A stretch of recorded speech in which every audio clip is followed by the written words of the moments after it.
क्या आपने कभी ऐसी रेलगाड़ी के बारे में सुना है जिसमें सफर करने वाला यात्री अपने आप गायब हो जाए?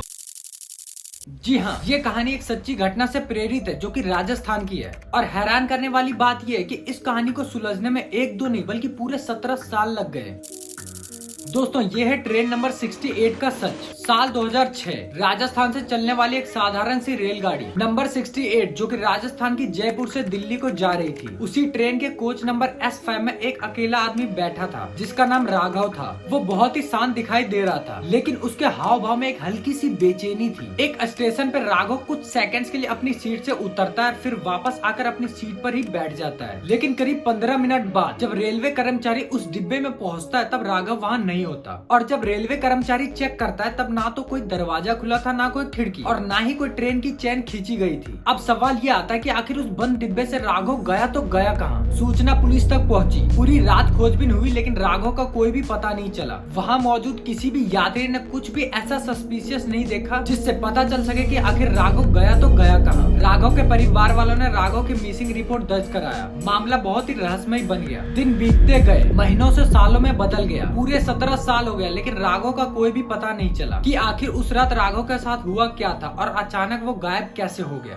राघव की मिसिंग रिपोर्ट में उसके घर वालों ने बस 2 लाइन लिखवाई थी कि राघव किसी से ज्यादा बात नहीं करता था, बस वो अपनी डायरी में लिखता था। साल 2023 में उसी रास्ते पर काम कर रहे कुछ कर्मचारियों को पटरियों के नीचे दबा हुआ एक बैग मिला। वो बैग पूरी तरह से सड़ चुका था लेकिन उसमें सुरक्षित थी तो एक चीज, वो थी राघव की डायरी। डायरी में लिखी हुई तारीख उसी तारीख की थी जिस दिन राघव गायब हुआ था और उसमें लिखा था, डिब्बा नंबर S5 में कोई मेरा पीछा कर रहा है और मुझे लगता है कि वो मुझे घूर रहा है। और डायरी के आखिरी पन्ने में लिखा था कि अगर किसी को भी मेरी डायरी मिले तो डिब्बा नंबर S5 की तीसरी खिड़की को जांचे। बस इतना ही लिखा था। जांच दलों ने पुराने डिब्बे के नक्शे निकाले और उन्हें पता चला कि S5 डिब्बे की तीसरी खिड़की के नीचे एक सुरक्षा प्लेट थी जो उस समय ढीली थी। मतलब अगर कोई यात्री उस खिड़की से झुककर बाहर देखने की कोशिश करे और वो प्लेट टूट जाए तो वो यात्री सीधा नीचे गिर जाएगा बिना किसी को पता चले हुए। और राघव के केस में भी यही हुआ था। वो इसी खिड़की से नीचे देख रहा था, उसी समय वो प्लेट टूट गया और राघव ट्रेन से नीचे गिर गया बिना किसी को पता चले। राघव का डर सही था, उसे लग रहा था कोई उसका पीछा कर रहा था, जबकि ये एक एक्सीडेंट था जिसे सुलझाने के लिए पूरे 17 साल लग गए। पुलिस ने राघव के परिवार वालों को बुलाया और डायरी दिखाई और सालों पुरानी बीती हुई बात को अच्छे से समझाया। राघव के परिवार वाले फूट फूट कर रोने लग गए। सच कड़वा था लेकिन सच था। पर अब राघव के परिवार वालों को कम से कम ये पता था कि आखिर उस रात राघव के साथ हुआ क्या था। दोस्तों, हर रहस्य के पीछे एक छोटा सा सच छुपा होता है। कभी वो डरावना होता तो कभी दुखद, लेकिन वो सच होता है। और राघव की कहानी हमें यही सिखाती है कि एक छोटी सी सुराग बड़ी कहानी की चाबी बन सकती है। आई होप ये कहानी आपको अच्छी लगी होगी, तो वीडियो को लाइक करके चैनल को सब्सक्राइब कर दो ताकि ऐसी और भी इंटरेस्टिंग कहानी आपके सामने लाते रहे।